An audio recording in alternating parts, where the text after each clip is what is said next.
இது tension set.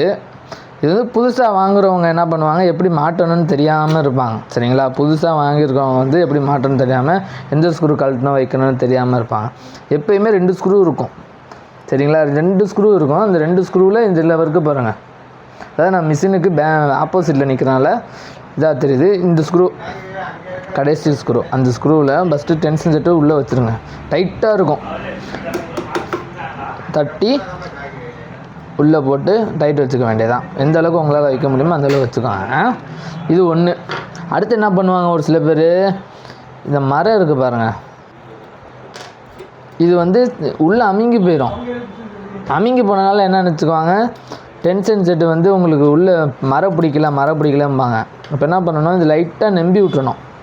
லைட்டாக திருப்புளி உள்ளே விட்டு நீங்கள் நம்பி விட்டிங்கன்னு வைங்களேன், லைட்டாக உங்களுக்கு விரிஞ்சிடோடனே இது உள்ளே விட்டு டைட் பண்ணிக்க வேண்டியதான்.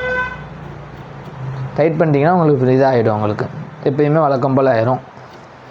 இதே மாதிரி மாட்டும் போது நீங்கள் டென்ஷன் செட்டு வந்து இந்த ஸ்ப்ரிங் இருக்குல்ல, லைட்டாக அப்படி உள்ளே விட்டு பிடிச்சி இழுத்துக்கோங்க. இழுத்துக்கிங்கன்னா கொஞ்சம் நல்லா டெம்பர் கிடைக்கும்.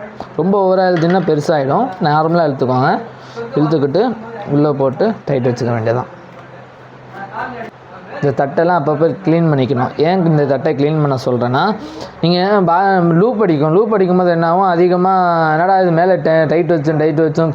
அப்போ இந்த கேப் இருக்குது பாருங்கள், இந்த கேப்பில் உள்ள நூல் சிக்கி இருந்துச்சுன்னா உங்களால் நீங்கள் என்ன தான் டைட் வச்சாலும் லூப் அடிச்சுக்கிட்டே தான் இருக்கும். அதனால் இதெல்லாம் அப்பப்போ பார்த்து கிளியர் பண்ணிக்க வேண்டியது தான்.